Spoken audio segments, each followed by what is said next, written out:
Hello, everyone. I am Ben Johnson, and this is the Perpetual Chess Podcast. Perpetual Chess is a weekly chess interview show with accomplished chess players, authors, personalities, and adult improvers where they discuss their lives, their careers, and share tips about how to improve at chess. For more information, go to perpetualchesspod.com. So without further ado, let's get to the show.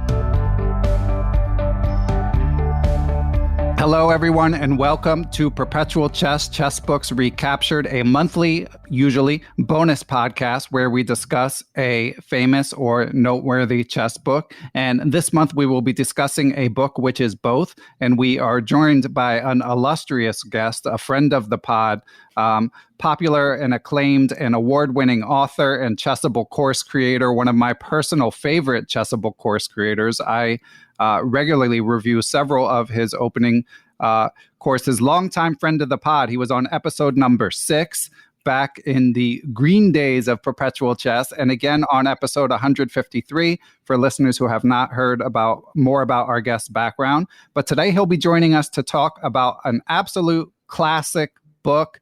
It's become a bit of a lightning rod in recent years, I think, after kind of being universally praised as far as I could tell through most of my life. But we'll get into all that stuff in due time. First of all, let's welcome our guest. I am Christof Sielecki, also known as Chess Explained. How are you, Christof?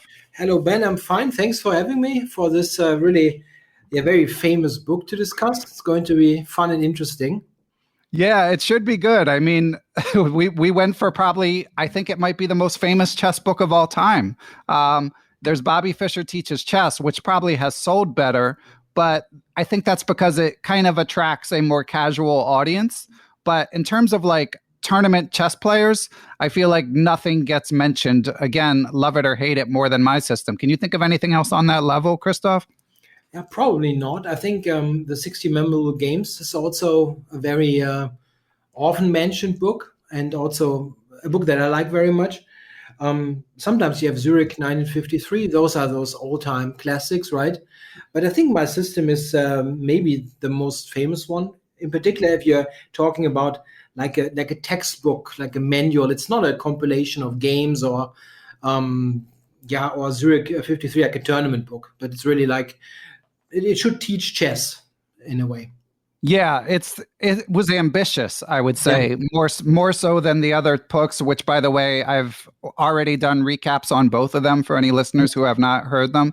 Gave favorable reviews to both of them. This one, I'd say, would be a bit more mixed, but just for a bit more historical context about my system, first published in German in 1925. It's been through like numerous editions, and part of the reason for that is because it's now in the public domain because it's such an old book. So if you go looking for the book these days, you'll find like 1,000 versions and you won't know which one to get, and some of them, to be honest, are just total crap because like anyone with a computer can publish their own version of my system. But Christof and I both settled on the quality chess version. And Christof, did you go with, I know it's available in Forward Chess. Did you read it in Forward Chess or in paper? I have the paper book. It was a little bit tricky to find out which version to get because I had a German version all the way for years. And it was originally written in German language. Nimzowitsch was not a German by birth. I think he was Danish, right? It was really born in Latvia, later lived in Denmark. Yeah, it's really, he has really like illustrious background. But the book was written in German, and even in German there are various versions. Yeah, they kind of reworked it, and I know that I have a version that is like from the 1980s. It's pretty old by comparison. It seems there has been one in German after that, but there also have been versions before, and they differ a little bit in the language, like how it is written. It's supposed to be more readable the newer the version is, and similarly there have been multiple English translations based on the various German versions. Right. So it's really a little bit tricky, but I think we got the most recent version, and me comparing I did compare my German one with the English one.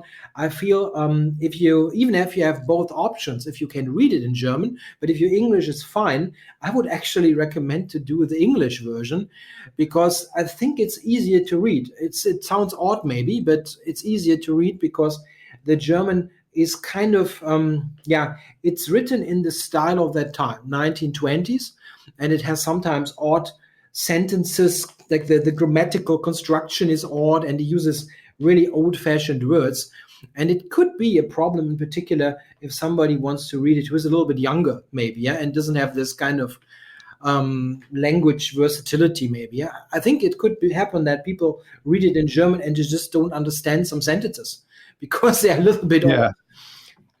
Well, I felt that way reading the English translation as well. And we should mention Quality Chess. One of the reasons we chose, I mean, first of all, obviously they have a great reputation. They put out so many amazing books, but they did a new translation. Their new translation was published in 2007 originally, and it's been updated. What I read is the Forward Chess version, the ebook version where you can play through the moves. And that was released in 2014. As to the readability, as you know, we'll talk about this more in due time, but it has good moments and bad moments, I would say. So, but it's great that we have Christof, being a native German speaker, give the perspective that to the extent we complain about the readability of this book or critique the readability, it's not just a translation issue. I mean, again, first written around 1925, I think 1925 to 1927. So, of course, there's going to be language differences. A little bit more about its author, Grandmaster, or was he a Grandmaster? I should have looked this up. Do you know, Christof? Well, at the time, technically, they don't have these titles, right? Because they were the World Chess Federation, but he certainly was a top 5, top 10 player at his time. So, unquestionably, he would have had a Grandmaster title.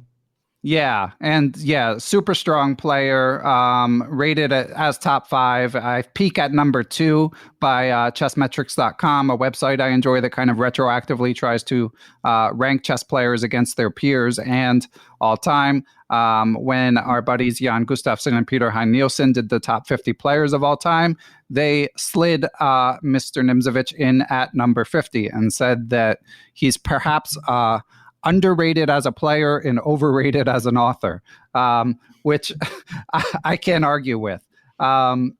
He pioneered a lot of ideas. I mean, we're going to get in. We already talked a bit about why this book is so famous. And again, as Christof said, it was very ambitious. It really tried to take you kind of from beginner to intermediate in one stop. And he also pioneered some concepts or explained some concepts that had not often been discussed previously, at least to my knowledge. Of course, famously, prophylaxis, preventing your opponent's plans. Of course, this was a big theme of Grandmaster Kramnik's new Chessable course that he talked about in our interview.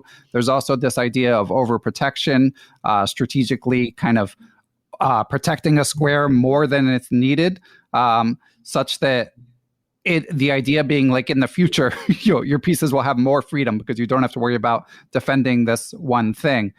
Before we go farther, for anyone listening, wondering what rating might benefit most, to me, maybe 1,000 to 1,600 FIDE, something like that. But I mean, Christof and I also are not going to be unequivocally recommending this book anyway. So just because it's for that rating doesn't mean you have to read it, right, Christof? Yeah, that's true. I mean, I think it's really a difficult judgment to make, what the target group might be like. I feel that you could even be rated much higher than that and have an interest in the book because it gives you an historical perspective. I mean, what you have to understand there, just from the perspective, is it was written in the 1920s, so roughly 100 years ago, to make it a little bit more easier. And at the time, this was the absolute avant-garde of chess. Like, I mean, it was totally new. Nobody thought in those terms. So it was a totally new perspective on the game. And if you want a comparison to nowadays, like if you remember the impact that it had when all of a sudden we had neural network engines. People were looking at those games and they were thinking, oh my God, this is fantastic. We have never seen anything like that. It was kind of in a way, a revolution, something that really turned things upside down. And his ideas were at the time completely, in a way, not out of this world, but really totally new. And that was also, I feel, one of the very first books that had this, this whole, let's say, I'm looking for the English word here, that tried to make a manual out of these very new ideas.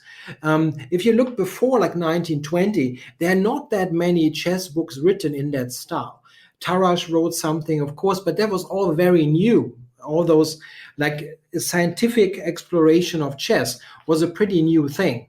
And those ideas at the time were definitely fantastically innovative and new. And you have to see this a little bit in comparison. There are game examples in the book that are from 1924, 1925. This at the time was, if you excuse me, the hot shit, right? There was the newest stuff. It was totally outlandish at times. Yeah, it's like nowadays if we see a fantastically new concept, which is very difficult because in a way we knew it all. Yeah, and we don't knew it all, but it's tough to discover something totally new. And at the time, many of those ideas were totally new. Now, 100 years later, roughly, we know some of those things have stood the test of time and are totally valid, and some are not so much valid. I think that's also only natural because we have all the experience after that.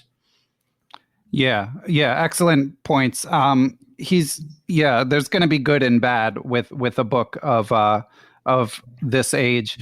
Just a few more. And what you say about it being so revolutionary, introducing so many new ideas, is also important. There's kind of like and it's important for who we recommend the book for, because as you say, I think people who might be most interested, it's not so much about chess strength as people with sort of a historical or sort of academic interest in the history of chess. And some of what he writes gives this sense of sort of academics squabbling. Like he has all these beefs with Tarrasch where he's arguing about some concept because they're really fleshing out the ideas.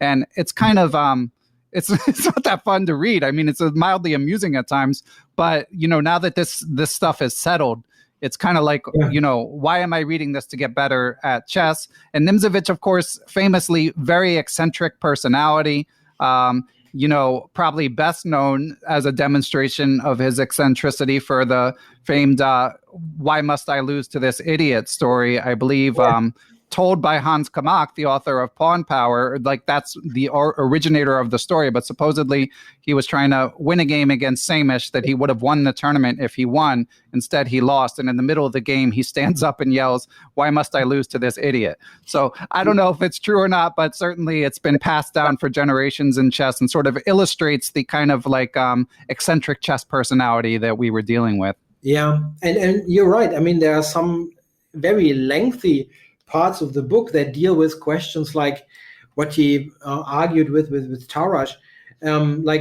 is the advanced variation of the French any good? Yeah, this is right. What they talk about, and nowadays completely irrelevant what rating you are. This is really not interesting. I mean, we know that it is a line that can be played. It's neither brilliant nor bad. It's just a normal opening. And the thing is, he makes some kind of really academic discussion about it with walls of text, and you kind of, okay, what is this all about? Yeah, it is super theoretical, not theoretical like chess theory. It's very abstract, if that is the right word. Yeah, in some cases, and you really wonder, okay, what exactly is he talking about? Yeah, like give me more examples or illustrate what you think, right? And this is sometimes what also combined with the somewhat old-fashioned language makes it difficult, because it has this kind of preacher kind of quality. Like somebody is like, here, I've discovered these things. I'm going to tell you time and time again how great it is. Yeah, and then combined with this language is kind of difficult at times to digest. Yeah, well said. And I just want to reiterate, we're not, our goal isn't to totally crap on this book, because I feel like it's the public perception of it has kind of run the gamut in that when I was a kid, I felt like it was universally praised, and that's how I first came across it. It was one of the early chess books I read as a teenager because someone recommended it to me. And there was stuff I learned from it that was very useful. And we'll get more into this later, but the chapters about the seventh rank and open files. So there is good stuff in there. And now it's like famously Yasser Seirawan is always like hating on this book, even though he wrote an introduction to one of the editions. And it's just as easy to find a strong player. Recently, when I interviewed Grandmaster Jan Markos, author of Under the Surface and The Secret Ingredient, and mentioned that someone had compared his book to my system, he didn't really want to be compared to my system. So if anything, it might be a case where like the hate has gone too far. But again, our bottom line, and we're still going to dig way more into the book, but our bottom line, I would say, is it's more interesting academically, and interesting in air quotes, not like fascinating, but of interest. It's more interesting that way than like strictly for chess improvement. But Christof, I think what we should do is go into the structure of the book a little bit just to explain to people. But first, let's take a quick break and hear from our sponsors. Perpetual Chess is proud to be brought to you in part by Chessable.com. Chessable, of course, is known for its proprietary move trainer technology, which utilizes spaced repetition to quiz you and make sure that you remember whatever tactical patterns or opening sequences that you're working on. They have a huge catalog of great books from top flight authors, both for purchase. And if you check for their short and sweet courses, you can find tons of free content. Speaking of free content, Chessable, of course, has also recently launched an adult improvement focused chess podcast called How to Chess with yours truly hosting it. Check for it on Chessable's YouTube channel, and you can also subscribe on the podcast platforms.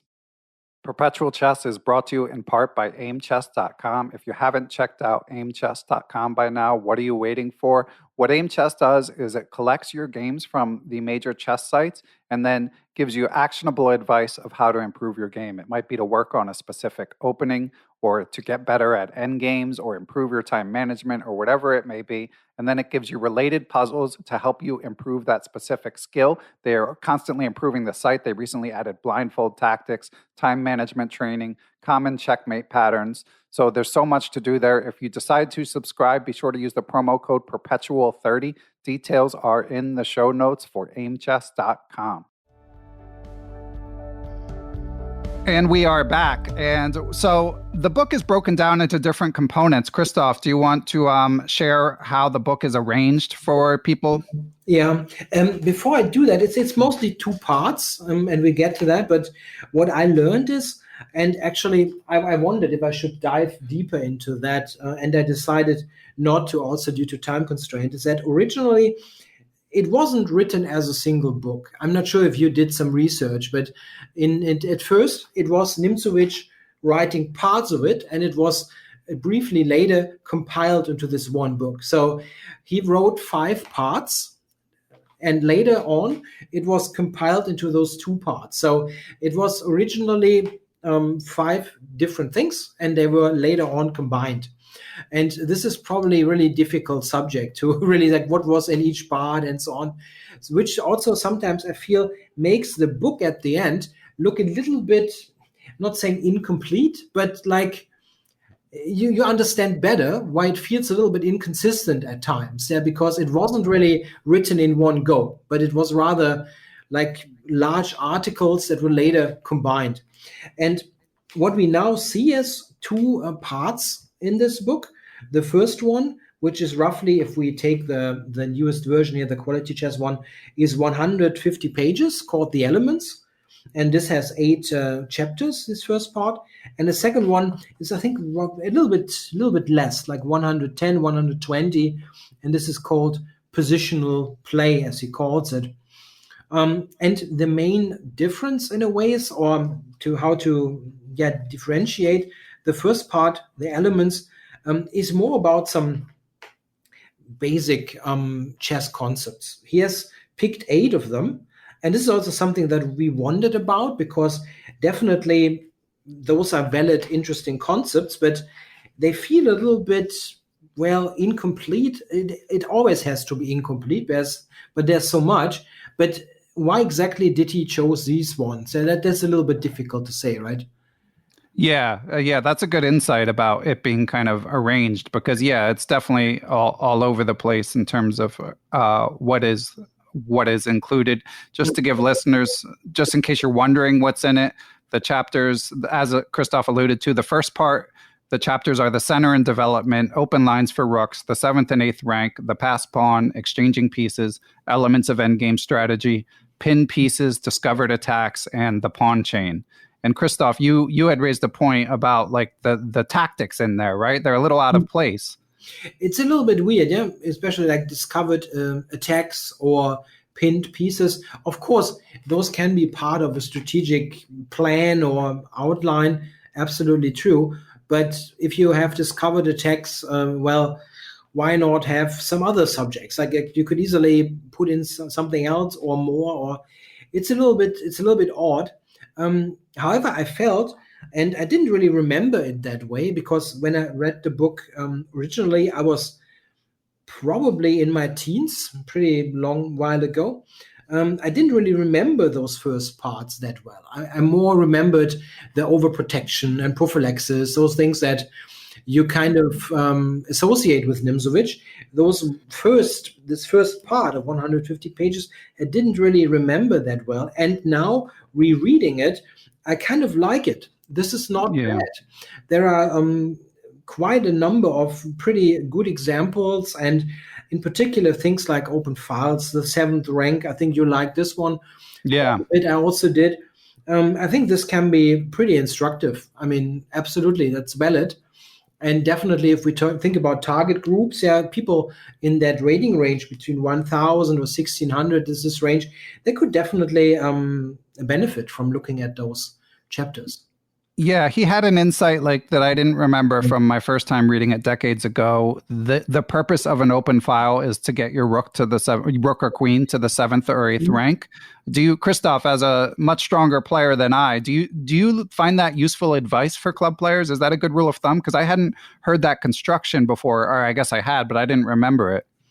Yeah, I think you want some, is that good English? Some open up some inroads for your pieces, right? You want to kind of get the attack going, and usually that will be right in the heart of the opponent's camp. Yeah, it does make some sense for sure. I like those examples. I think it's pretty good. I mean, I looked at the whole first part in a bit more detail, because that was something that I didn't remember that well, that it even was in there.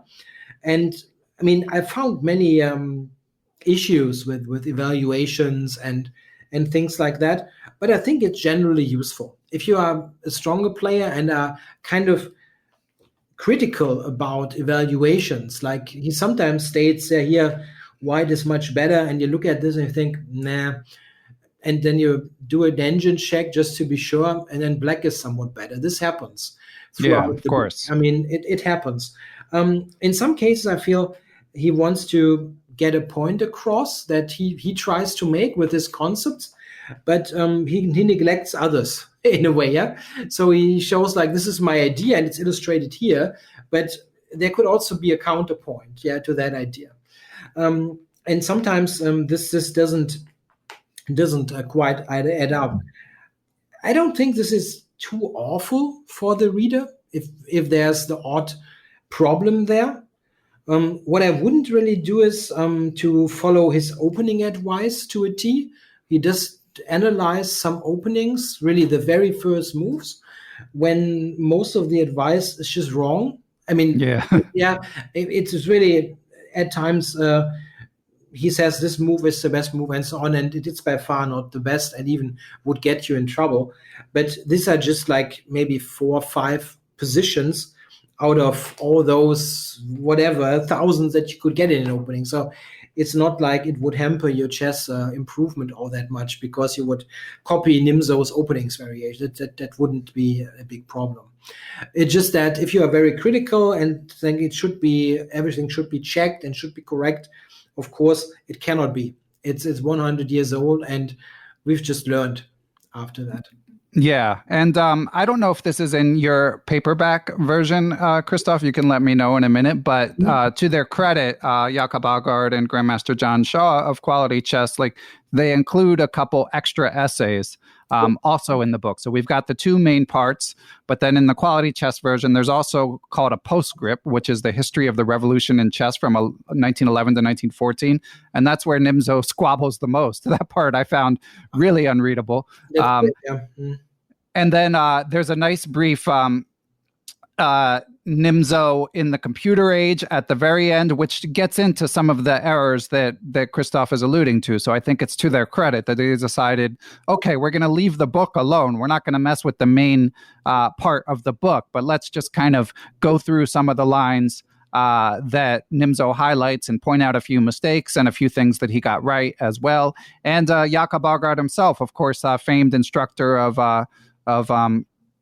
Sam Shankland and founder of Killer Chess Training, and has written some amazing books. He writes an essay called Nimzo for the 21st Century. And I'd just like to read a couple, a little excerpt from what Aagaard has to say in terms of placing this in historical context.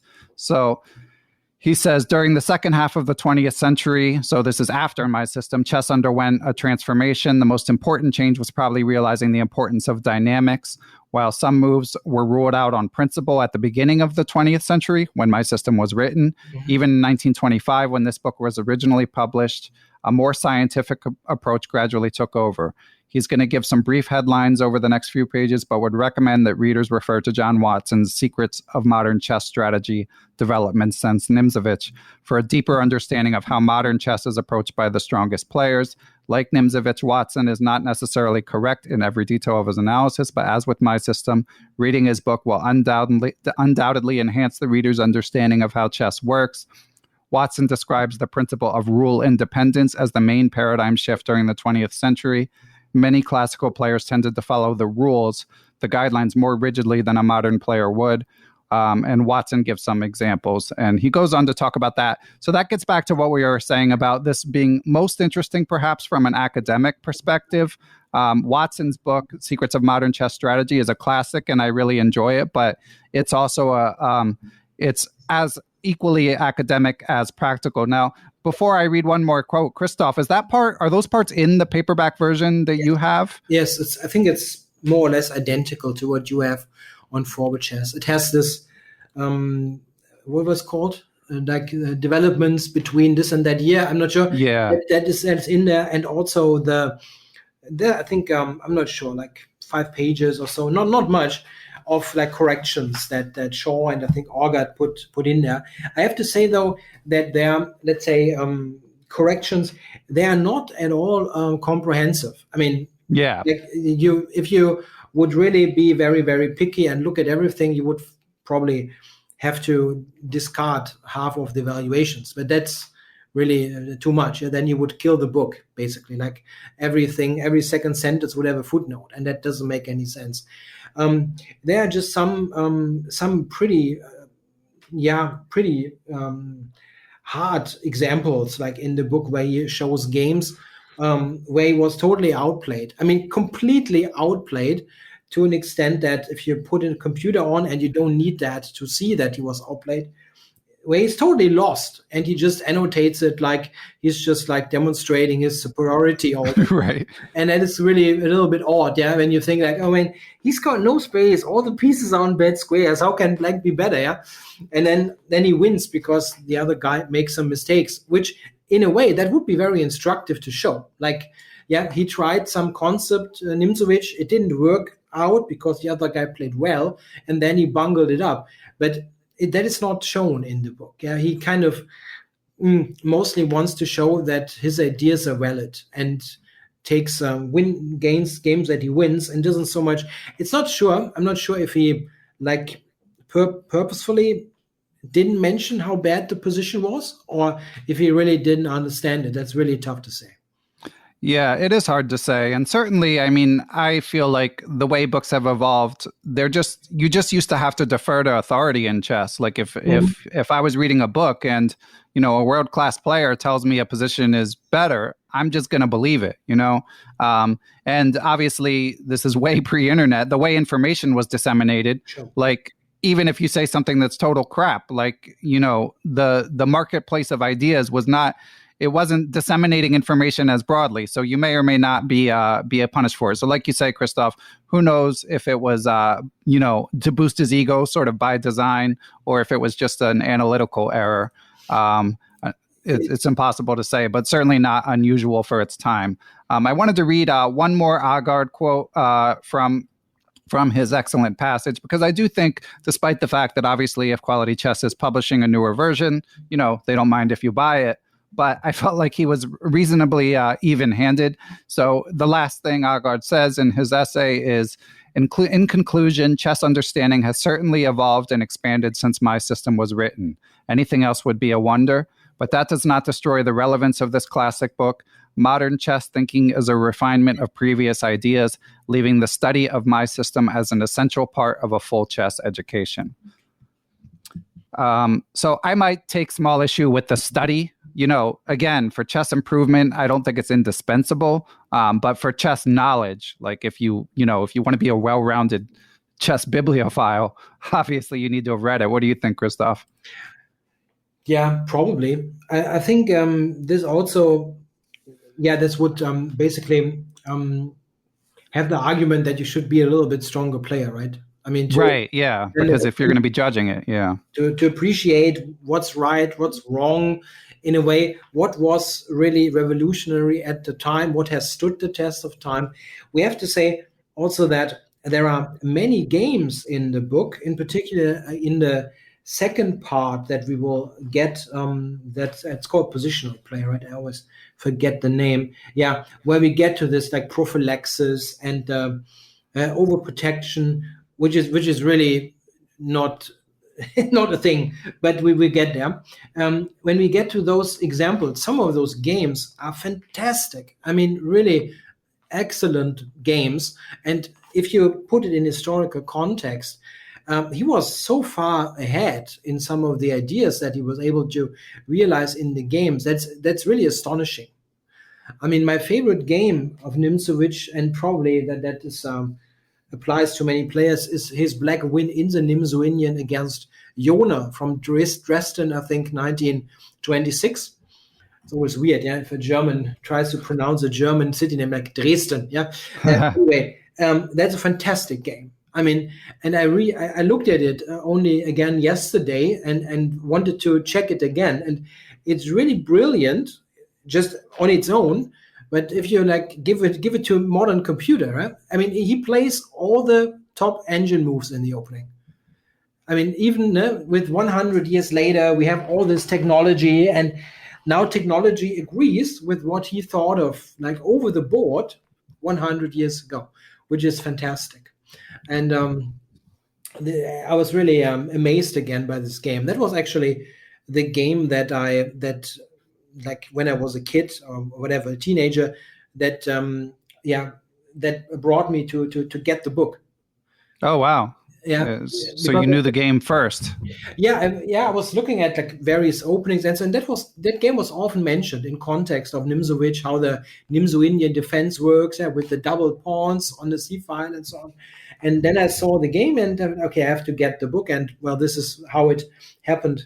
Roughly 30 years ago when I got the original book. And this is outstanding stuff, even for today. If somebody wants to learn how the Nimzo-Indian works, I would still look at that game, even though it's so old. Yeah, and again, Peter Heine Nielsen and Jan Gustafsson in their 10-minute video on Nimzo in the top 50 players. That's the game that they showed. I was just looking it up to try to play through the moves while you were talking, and I saw that YouTuber King's Crusher has a video. Restrain, Blockade, Attack is the title of the video. Great title, because those are the three themes of the game. So listeners, whether you buy this book or not, you definitely want to review John or Nimzowitsch and check out Jan and Peter's series, Peter and Nielsen, obviously, if you have a Chess24 membership. We're going to go to break in a second, but I also just wanted to read a couple of the quotes because we've been mentioning how the book's become a lightning rod, but obviously there's also there's just tons of praise for the book. And again, especially, say, 30 years ago. So Mikhail Tal, in one of the promotional lines for one of the editions, says, the book is full of the elixir of chess youth. And Artur Yusupov, who you got to announce with Christof, as we discussed the last time you were on the podcast, legendary quality chess author, as luck would have it, said, Nimzo did not just write a simple handbook of opening lines, but a manual of chess. So again, don't mean to be universally negative about this book. There's plenty of good stuff, and what I'd like to get into next is just sort of a bit more about the writing style, a few quotes, just to go a little deeper. But first, let's take one more break to hear from our sponsors. Perpetual Chess is brought to you in part by Chessmood.com. Chessmood is a subscription video service by a team of GMs headed by Grandmaster Avchek Gregorian, who you can hear on episode 192 of Perpetual Chess. They offer a comprehensive video library featuring an opening repertoire for both colors, as well as courses on middle game and endgame mastery. They also have great free content. Avtech has an insightful blog, and they have a YouTube channel featuring daily lessons with a grandmaster.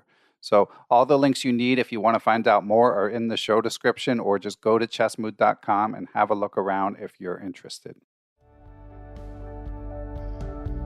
And we are back. And before we get a little deeper into the book, one other side note I forgot to mention. Of course, I am John Watson, book reviewer. He's reviewed for The Week in Chess in the past, and now he's reviewing books for U.S. Chess for Chess Life magazine. Legendary author and chess encyclopedia. He wrote a review for The Week in Chess of my system some years ago, but if you do some internet digging about my system, you'll come to, I'll link to it too, but you'll come to his review very quickly. And I think he does a good job, of course. It's very even-handed. But one thing he says that listeners might come across is that Lou Hayes apparently wrote an edition that originally, released an edition that originally came in 1991. And John Watson said that was the most readable version. He was mildly critical of the quality chess version at the time it came out in 2007. He said there were some typographical errors and stuff. Aagaard and John Watson have a bit of a history, so I don't know to what extent that tied into it. Although both will tell you that it's overblown in their defense. But in any event, so the Lou Hayes version I tried to buy on Kindle, but it says it's no longer available on Kindle. I was hesitant anyway because I got to be honest, I wasn't dying. Like, obviously, we put a lot of work into these podcasts every week, but I wasn't going to read a whole nother My System because it's a bit of a dry read as it is, as we've alluded to. But I did just want to mention that John Watson said that was the most readable version. So listeners, do with that information as you please. So let's get a little deeper into the book. So the way I would describe Nimzo's writing style, again, we've gotten to the fact that it's quite academic at points and a lot of squabbling. But generally, I would say there's some good chess instruction, some classic games and fragments, as we've alluded to. But there's also a weird mix of like bad dad jokes and tortured analogies, and of course, all the grudge settling. So I wanted to give some examples of each just to give listeners a little bit of context. How did you like his jokes, Christof? Well, not at all. But I have to say that I don't really want any. I mean, I would like to have clarity in the writing, like just not. I generally think he has too much text. No? I mean, just walls of text, and I like more examples and straightforwardness in the writing. Just to give you the other end of the spectrum, that would be Sam Shankland, right? Right. Pretty brief, to the point, and sometimes he's a little bit, I'm not sure what the right word is. Like, he has its funny moments just because of his bluntness. Exactly. Yeah. And this is kind of what I like, and not like talk for ages if whatever Tarash is right in this opening, whatever, it doesn't really help you. What I found particularly weird, but we're getting there. These are those diagrams, but okay. Yeah, I forgot to mention those. Those are bizarre. We might as well just talk about that now. Yeah, that's the one other, is he has these flow charts that I don't even know what planet they come from. He calls, in the book, they're called schematic diagrams. They're often at the end of a chapter. Yeah. And yeah, they're just like, this leads to this. I mean, I can put a picture of one in the show description or whatever, but basically they obfuscate rather than illuminate, I would say. And I posted a screenshot on Twitter, and at the time I was reading it, and was like, what on earth are these things? And Say Chess, Martin Eustason, shout out to Martin, he weighed in and said that in his Swedish version, they don't exist. So so in some versions, they got rid of them. But yeah, you weren't a fan either, Christof? No, I just didn't understand them. And I felt like, in particular, if you are the target group, let's say, because they are also in the part of the book that have those basic concepts. Yeah. I felt that must be highly irritating. Yeah. Because it didn't make much sense to me, but and it can be that this is something that was added at some point and wasn't in the original script. Maybe this is the different versions maybe of them. I learned that also, like in German, there are also various versions. Maybe let me check. Actually, I have the German version here. They also have the diagrams. Yeah, and it's funny. It's titled "Small Schematic Display About Pins," and it's like one page of weird stuff. Yeah, it's really hard to explain, but yeah. And I spent a minute looking at it. I was like, because I don't know, I'm not that type of learner. Some people maybe generally diagrams do help them. They don't generally help me anyway. But I was like, all right, let me try. And I tried to follow one line connecting to the next, and it just didn't do it for me. Maybe, just maybe, I don't know. I mean, taking us back 95 years, maybe at the time, this was a new thing. Yeah. It's possible that in some other textbooks, I don't know, manual about some scientific stuff that was used for the very first time. It's possible. And he adapted it. It's possible. Yeah, it is. And on the topic of the jokes, yeah, I couldn't agree more with your assessment, Christof. There's a bit of a try-hard element to it, and obviously humor in instructional chess books, like as you alluded to, it's kind of a tough act to pull off. Jeremy Soman has his moments. I mean, I think one of the great credits of his books overall is just that they're readable and they have their moments of humor second. But beyond that, and as you say, Sam Shanklin is awesome, and it's not so much. I mean, there are clearly moments where he's trying to be funny, but it's also just like being so honest that he's funny. But there aren't that many. Generally, I'm not going to chess books looking for humor. And so, just to give an example of the type of joke I'm talking about, he says early in the book, when delivering a lecture on open files in Scandinavia, I was in the habit of concluding with the following words. I hope, gentlemen, that these rules about open files have served to open your eyes. My little joke, which was partially a serious remark, was never contradicted. So, I mean, if he didn't tell me it was a joke, I wouldn't have known. What about you, Christof? Yeah. I mean, there was one that I read in the German version when he makes some weird comparisons. Yeah, like comparing, I don't know, pawns to piglets or something. It was really odd. I'm like, wow, that's not funny at all. But I don't know. It's really a bit strange. I mean, just to be clear, I love some humor in a chess book. If you have ever read Tal, you know what I'm talking about. Yeah. You love, it's just great stuff because it's like storytelling and so on. But if you discuss like pro and cons of IQPs, I don't know, it's really difficult to be funny. And it often doesn't work. And the piglets also, that gets into the category of the tortured analogy, which again, maybe I'm just a little dense, but I wanted to read one. So he's talking about a move, knight d5. So he says, let us compare the knight d5 move with a recently published newspaper. Then the rook d1 would be like the capital, which is backing the firm. And what role is layered by the e-pawn? That of a supporting political party. You see, a magazine with both capital and a party base behind it can correctly be considered to be resting on solid foundations. But if one of the two preconditions was not met, our paper, the outposts, would suddenly lose all prestige and importance. So again, I mean, it's almost 100 years later, but I didn't find that to clear up what he was talking about in any way. And And also, what I also sometimes thought about, if you think about target groups, think about and maybe junior players. Yeah, give that text to a, I don't know, 12-year-old. What is he doing with it? It's kind of odd. I don't think that would ever work. Yeah. Yeah, exactly. And yeah, we've already mentioned the tit for tat with Tarrasch. I took a big block quote, but I'm actually going to skip it. But again, along with the schematic diagrams, I would say the postscript where he's going back and forth with Tarrasch is my least favorite part in the book. Structurally, Christof, I don't know if you had this feeling. I feel like you might have from what you said earlier, but in rereading the book, when I was rereading the first half, it exceeded my expectations. I didn't have super high expectations. But then when I got to the second half, it started to really drag. And when I finished, I was elated. I'm not going to lie.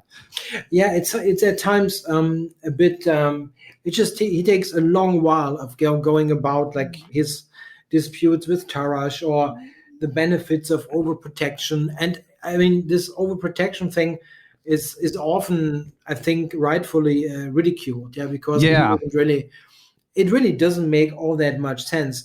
In a way, I thought about this a little bit, and like, why are there examples where it seems to make sense? Quite often, I think it's just about when he says you should overprotect a strong point. It's often just the fact that those strong points are often in the middle of the board. I mean, just naturally, they are important, strong, because they are central points. Let's say the e5 square or the e5 pawn, he often would overprotect it, like put a knight on f3, put a bishop on f4, put a rook on e1, and he kind of says this is great because it's overprotection, but it's probably just good because it's centralizing. Yeah, you put the pieces in relation to an important point, then it's probably that they are kind of well placed because this point is important because it's in the middle of the board. So there is some point to it, but he's always trying to like build up some kind of theoretical foundation around it that is not really there. Yeah, like you could just say the pieces are well positioned because they control the center and not they overprotect a point. Yeah, and I agree. The second part is tough, even though there are, as mentioned, some really brilliant game examples. And I think he also, what I liked is, I think his annotations of games that were not played by him, but by other people, where there are two players where he was not involved, those were really quite good. I mean, there's one great game by Rubinstein, for example, against Duras, something, yeah, Duras, Duras, a game that I like very much, and I felt his annotation was really, really fine. I mean, okay, maybe you can do it better, but it was really fine and not so, let's say, one-sided in a way, which sometimes the games are that he annotates of himself, where you kind of feel it always feels like, I'm the great revolutionary player, and I'm trying to demonstrate why this is good. Oftentimes, we have to say that his opposition was relatively weak, where he demonstrated the ideas. You wouldn't find like games that he won against Alekhine or Capablanca or so, because that was not so easy then to show. Yeah. Better analysis when there's no ego to protect, I guess. I guess so, yeah. And I still think there are plenty good examples there. And you just also have the other end of the spectrum. You have some stuff where he's playing really weird openings, and you think, okay, this is just bad. And then it turns out to be a win at the end because he's a better player. Yeah. Yeah, and on the topic of overprotection, I once saw Magnus Carlsen himself kind of lampooning that theme in prep for this podcast. I tried to find it, but I couldn't find the clip. But I know that he had a laugh at some point about that concept. And your insight about like it often being in the center is a good one. I mean, it's not, it's just not the most useful construction, probably, at least in terms of modern chess. But I mean, he also has some rightfully famous quotes. I mean, probably I think the most famous quote of all is in the Pass Pawn chapter, where he has a less tortured analogy where he says a pass pawn is a criminal which should be kept under lock and key. Mild measures such as police surveillance are not sufficient. And he famously talks about the passed pawn's lust to expand. So that rightfully very famous chapter, some great insights that do get quoted to this day. So definitely worthwhile insights. I liked the chapter on isolated pawns. Christof, how does that hold up in your analysis as like a international master? The IQP, right? I mean, yeah. See, well, 1920s. Yeah. I mean, the big advances in handling the IQP were made in the age of Botvinnik. Yeah? We have all those famous Botvinnik games with the IQP, and he played it in a much more dynamic fashion. Yeah? Nimzo oftentimes has examples where the side with the IQP played it a little bit slowish and not as dynamic. I think there have been significant advances for sure also in that regard. Aagaard actually gives a specific example of the sort of modern treatment compared to Nimzo in his section. It's still, I mean, there are useful points for sure. I mean, you can certainly make an argument if you look at IQP specifically, if you want to learn that. And if you're a little bit more advanced as a player, there's a famous book by Baburin, I think Winning Pawn Structures, it's called. Yeah. It's also a little bit old nowadays, like 20 years, but it's still okay. You can use that fine. I think most of those chapters have their real highlights, but also some weird spots. But it's okay. I don't really think it's terrible. It's just like we do have nowadays a bit better insight about most things, and probably also better books to help you with some of those. Aagaard actually mentions the Baburin book in the postscript as well. Mm-hmm. And someone on Twitter, Neil Bruce, and I have the Pawn Book Championship that Neil works so hard on. I actually don't know if what we're recording now is going to come out before or after Neil's analysis, but I think we forgot to mention, because someone asked, why didn't you include the Baburin book? And the reason is it's out of print. I did see Baburin mention on Facebook at some point that he's working on an updated version. So, maybe someday we'll do a podcast about that. But since you brought it up, Christof, I did just want to throw that in. Go ahead. I have it on my shelf, but I don't see it. I definitely have the book, but anyway, sorry.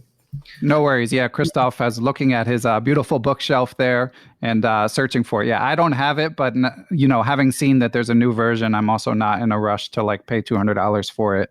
But definitely looking forward to checking it out when the time comes. And other than that, Christof has a lot of sort of specific critiques about the book, like relating to things that he says that are wrong, things that he says that are right. And these are very important.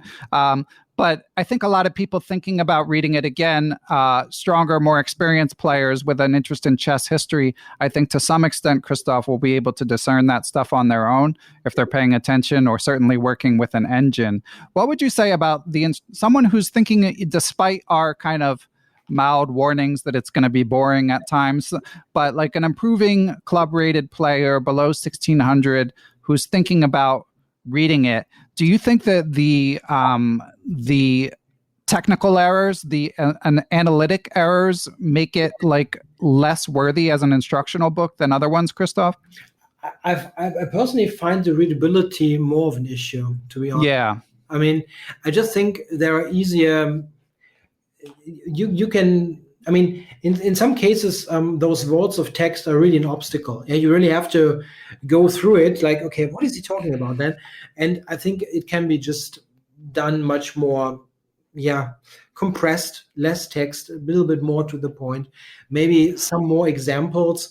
There are also, what I find always useful, there are no exercises in the book. Not something that you would have in such a book at the time. So, for example, if you refer to the pawn structure or pawn books that Neil is going through, right? There are many books in there, I think, that have great instructional value and are much more readable. Yeah, so chess structures, of course, The Power of Pawns by Hickel. And my number one in terms of like a substitute recommendation, again, did a podcast about this book. Those are the books I know best. What can I say? But Simple Chess, which despite being a pretty old book, it's a lot more readable. It's like night and day. So Simple Chess would be in my number one recommendation as a substitute. And Jeremy Silman, a lot of people love him. I like him. I like his works. And I would definitely recommend them over that. I know Neil Bruce is a big fan of Winning Chess Strategies as well by Yasser Seirawan. I think that's got some good positional insights. And of course, this is the modern age. We don't have to pretend like videos don't exist. Obviously, someone like John Bartholomew, if you look up a given topic on YouTube, I mean, amazing positional player and great teacher. So there's plenty of ways to learn these concepts that don't involve necessarily sort of banging your head against the wall. Yeah. And I mean, put it into perspective also, Nimzowitsch was certainly a very strong player at the time, and he was winning tournaments ahead of all those great players. Yeah. I mean, he was often actually placing, I looked at all the cross tables, they are in the book as well, like Nimzowicz's tournament results. He sometimes won events ahead of the greats of the time, but he was often and very consistently placing second, third, fourth. So he had very good results. But put into perspective, if you think about like general chess knowledge and understanding, like a modern IM, like John, for example, who also has a teaching background, right? He would just be the better player to explain stuff. Yeah. It's just what it is, like in modern language and with all the perspective of like almost 100 years later, that we now have a more refined look on some of those concepts. Like Nimzowitsch, of course, was right about many concepts that he had, but we have to see that he had to take examples for those concepts out of like a span of 3 or 4 years. Like when he started to play, he died at a very young age. So there was not like he could use examples from 100 years, just like some years when he was playing, and he couldn't really use examples from other players because they didn't play in that way so much. And nowadays, if you would look at some of those concepts that he had, like prophylaxis or restraining a majority, whatever it is, we could now draw on many more examples and sometimes better examples. So he sometimes tries to prove a point that is valid, but with the limited choice of examples that he had, they would be flawed, which is not a critique in itself. It's just like it's logical in a way. Yeah. Now we can draw on millions of games and sometimes find better examples. So I think it would be very useful to look at some of the concepts just with modern examples, which is, for example, what is great about the Chess Structures book by Rios. He takes all the modern games and like filters out great concepts and ideas for certain pawn structures, but it's a modern take with relatively new examples. Yeah, well said. And there's something peculiar about chess. I think it might be because before the internet age, information was kind of handed down more often. Like if you had a trainer, they're the authority. You don't have that many ways to increase your knowledge base as compared to now. Because Peter Heine Nielsen, again in the top 50 players, he was saying like if you're trying to learn about science these days, you don't read a science book from 1925, which was part of the reason he was saying this isn't his favorite book to read these days. But there's something about chess where if a new player asks someone for a book recommendation, they're, especially if the person they're asking is like busy or something, they're just going to recommend, in this case, 98-year-old book, 96-year-old book, excuse me. And that doesn't seem to happen in other fields. I mean, of course, there's like On the Origin of Species by Charles Darwin. But like, again, when you read a book like that, you're like, okay, I'll learn some things and I'll see that he was ahead of his time. You're not like, I'm going to learn the most about science for the time invested. And again, in my sort of trolling the chess internet, someone said that, shout out, I'm sorry, I don't remember who it was on Chess Reddit, said that Nimzowitsch is to chess as Sigmund Freud is to psychology. So obviously Freud, I'm not a big psychology expert by any means, but he's been discredited. A lot of the things he said has been discredited, and he was considered quite eccentric, but still a touchstone. And I think that's a little harsh to Nimzowitsch, honestly, but it's interesting food for thought. Of course, if you think about a chess player who's learning the game and then improving over years or whatever time span, in a way, I think that's also a point that is that in Willy Hendrix's book, The Origin of Good Moves? I'm not quite sure, that he says that we develop in a way like chess history developed. Yeah, we develop, we start as a, like, look at very like the basic opening, think about attacking mostly, and then we relearn a little bit, like we adjust it, we get new things in, and in a way, a book that is 100 years old is in a way like a chess player in its development. It's not yet complete. It has some things that's right, some things that's wrong, and in a way you can say if you learn the odd thing that is not quite right in such an old book, you can easily relearn it. The question is the path to this kind of incomplete information, is that an easy one or not? And sometimes it's not very easy. My main problem is really like readability, and sometimes it can be really irritating, like, okay, what on earth is he talking about? It's hard to exaggerate how excited I was to finish the book, and again, during the course of reading it, I wasn't suffering as much as I expected, but by the end I was like, oh man, hurry up. But I mean, I think we've said what we need to say about the book. So a couple housekeeping notes for next month. We are going to go with one more old book classic, and I don't know what I'm doing in 2 months, but it will not be like a 80-plus-year-old book. I promise you that much. But next month, Chess Punk, Chess Twitter member Jesse Shakarian will be joining me, and she and I will be discussing Chess Fundamentals by Capablanca. So looking forward to that. I've actually never read it. Have you read it, Christof? I don't think so. I'm not 100% sure, because I read many books as a teenager, as I said, that I donated at some point, and I don't think I read it, actually. I read many older things, but I don't think I read that one. When that has to be also from around that time period, or even older. I'm not sure when Capablanca, I'm not sure. Did he write it himself? Is that absolutely sure? I'll be able to answer these questions better in 1 month, but I believe that he did. It would be interesting in a way, maybe to compare, right? Like the writing style and things like that. That would be certainly interesting.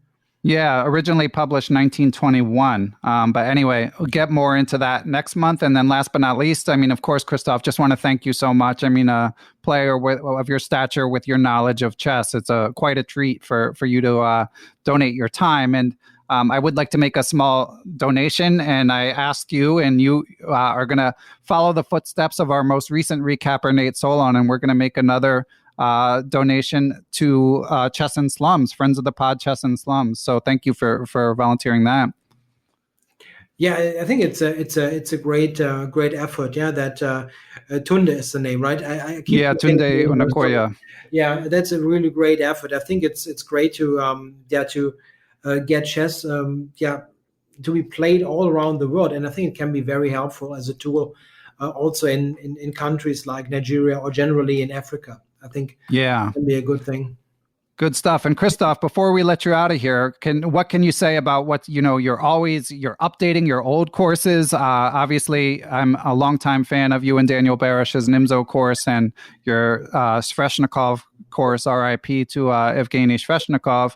And even though I'm not a full-time E4 player, but I recently, when it was on sale, I picked up Keep It Up E4. Your book about 1E4, your course about 1E4, and I know you're still updating that to this day, but what else is going on? You have any other courses you're working on? Multiple courses, actually. This is a bit different than before, when I was like doing one, then the other, and so on. Now I'm working on many things at the same time, and it's not quite clear what's going to be out first. I think probably Keep It Simple for Black will be out next, which will be one course to answer every single white move. So it should be one course for everything. Yeah, you don't need parts 1, 2, 3. It's just one. That is the first one. I'm working also on a black repertoire against 1d4, which is not quite clear when it will be released, but it will be 2022. Okay. And I have some ideas, let's say, that are a little bit too vague. I have like started files on them. And okay. In some cases, I think it's similar to like maybe movie projects or like regular books. Yeah, you start it and you don't know if it's ever going to be a final right. thing, right? So I'm looking forward to it. In particular, Keep It Simple for Black is something that I wanted to do for a while, and I think now it's time to do it. And will be interesting. I think also very practical. I want to not do too many variations. I want to really keep it a little bit leaner, right, and make it digestible. Excellent. Well, we'll look forward to it as we do all of your work. We should also mention, of course, Christof was on How to Chess. So if anyone listening still isn't subscribed to How to Chess, even if you don't listen, subscribe and at least listen to Christof's episode. So on that note, Christof, thanks so much for lending your time and especially your German expertise to this classic lightning rod of a chess book. Yeah, it was actually interesting for me also to revisit the book, and I was, to be honest, positively surprised. I think we got that across, that it has many positive sides and some great classical games that are worth studying. It has its pros and cons, and I think we clearly made this statement. I actually like it more now than I did before, because I was more thinking about the weird statements sometimes, or the analysis that even when I was a teenager looked wrong to me. And this is also a little bit maybe how you handle things. I really don't like being told stuff that I see, okay, this is wrong. Yeah. Yeah. You can nowadays pretty much clearly say it's wrong. Yeah. And this is something that maybe people take differently. Yeah. And I don't like that so much. If I read that, like, okay, that is wrong. Stop preaching to me stuff that's wrong. But in a historical perspective, it's definitely worth reading. And something you can definitely pick up, even though there are good alternatives, as you mentioned. Yeah. So, the hate has maybe gone a little too far, but if you read it, don't expect to be on the edge of your seat the whole time. I think that's fair to say. All right. Well, Christof, this has been great. Thanks so much. And we'll look forward to your next course and your next Perpetual Chess appearance, whenever that may be. Yeah. Thank you, Ben. Thanks for having me. Thanks to everyone who helps make Perpetual Chess possible, most of all to my producer, Matthew Passy. I also would like to thank everyone who helped spread the word about the show. Did you guys know that there's still people who have not heard of the Perpetual Chess podcast? There's even chess players who have not heard of the Perpetual Chess podcast. So we need to fix that, and the ways to do that include writing positive reviews on podcast platforms or YouTube comments, telling friends. All that stuff makes a difference in helping spread the word about the show. But of course, I most of all want to thank people who provide financial support to the show. Without you all, Perpetual Chess would not be possible. So without further ado, I would like to give thanks to the following people and entities. Chessable.com, David Lazarus of LazmanChess.com, coach of Dave's Young Tigers on Lee Chess. Quality Chess Books, the Capital City Chess Club, the Abysmal Depths of Chess blog, Adapta Interactive Web Designs and Services, Apprend Chess Twitch channel, Aniti Deer, Austin Clough, Benjamin Porteau, Bill Sigler, Kathy Carr, Chad Oliver, the Charlotte Chess Center, the Chess Central's Chess blog, Chessmood.com, Chris Flanagan, Chris Lott, Dan O'Hanlon, Daniel Heath, Danny Davidson, David Mitchell, David Schreiber, I am Dimitri Schneider, I am Eric Rosen, Eric Tam, Farhan Thawar, Faraz Sawaf, Gary Foreman, Glenn Downing, Greg Harfst, I am Greg Shahadi, Gregory Gulick, James Holyhead, James Kennedy, Jay Garrison, Jeff Martinson, Jeff Schaefer, Jeremy Nielsen, John Jernigan, John Rockefeller, John MacArthur, Kevin Forsyth, Kevin O'Callahan, King Cell, the King's Crusher YouTube channel, Lucio Casada Silva, the Law Offices of Stuart Katz, Matthew Feeney, Michael Cann, FM Michael Oblin, Mr. Mike Shahadi, the famous Mr. Dodgy, the Nerd Nays Twitch channel, Grandmaster Peter Prohaska, Peter Sodi, Philip Flummins, the Playmore Chess Academy of the Hamden Chess Club, Reuven Fisher, Ross Crossland, Seattle Chess Club, Shane Unger, Stefan Kelty, Stephen Martinez, Sven Gierson, Thomas Stanix, Thomas Tachenko, Todd Bryant of StrongChess.com, Todd Kennedy, The Vintage Patzers, which is a Chess.com improver group, Wayne Beam, William Hogarth, and I also would like to thank Ace Vallega, Adam Ralph of ChessEngland.com, Adrian Gutierrez, Al Hastings, Alan and Maggie Sue, Alex Pejas, Alexander Markovitz, Antonio Cancino, Antonio K. Leonfort, FM Andre Terakov, Dr. Andrew Perry, Angus McLeod, Barry Hessian, Bill Juniper, Bill Moran, Bill Trammell, Brad and Andy Rosen, Brett Howard Lynn, Brian Chase, Brian Mullis, Bruce Scott, Brian Tillis of Palm Beach Chess, Cameron Davis, Chad Hilton, Chess Patzer Spain, Dr. Charles Snodgrass, Chris Kiefer, Chris Wayne Scott, Christopher Baumgartner, Christopher Chabris, Christopher Wood, I am Christof Sielecki, aka Chess Explained, Coach J's Chess Academy, Costa Carras, Courtney Fry, Craig Mallon, Daniel Ginsberg, Daniel Naylor, Dave Saylor, David Blaskotchek, David Brown, David Hamblin, David Cramley, Dalen Shelton, Tennis Parrish, FM Donnie Ariel, Dwayne Edmonds, Ed Daly, Ed Mead, Edwin Rodriguez, Ethan Smith, Evan Rosenberg, Ewan Richardson, Ian Mason, Felipe Melo Padilla, Fox Valley Chess Club of Aurora, Illinois, Francis Letarte Lavoie, Dr. Frank Tortoris, Frank Zananis, Gary Andrews, Gary Lewis, Gautam Narula, Gene Stewart, George Harris, Giovanni Russo, Han Shu, Harish Srinivasan, Howard Vihan, Jacob Kovac, Jason Apollo, Jason Murray, Jacques Perry, James Aspinwall, James Benastia, James Muir, Jason Woolham, Jaydeep Chakrabarty, Jeff Anderson, Jeffrey Martello, Yep Hoyland, Jerry Wells, Jesse Takumos, Jesse McNulty, Jim Ratliff, Joe Dasano, Joe Valdez, Joel Thomas Ramos, John McAdams, John Tully, Juan Almagar, Dr. John Fallon, John Fernandez, John Fontaine, John Hartman, John Jeffrey, John McMurtry, Jonathan Slater, John Quist, John Tully, Jose Rodriguez, Justin Gardner, WGM Jen Shahadi, Joel Rocky, John Thompson, Grandmaster Josh Friedel, I am Kare Christensen, WGM Katerina Nemtsova, Kelly Palmer, Kevin Pryor, I am Kostya Kavutski, Krishna Gopala Krishnan, Kyle McAvoy, Larry Cook, Larry Ryforth, Laura Boyovsky, Macaulay Peterson, Maria Emelianovas, aka PhotoChess, Mark Shaves, Mark Fitzpatrick, Mark Miller, Mark Wilkins, Marko Bulatovic, Martin Knudsen, Martin Krug, Matthew Tedesco of SeattleChessMeetup.org, Matthias Plock, the Mechanics Institute Chess Club of San Francisco, Michael Allard, Michael Hudson, Mike Clem, Mitchell Fabian, Nate Goebel, Nate Solon, Neil Bruce,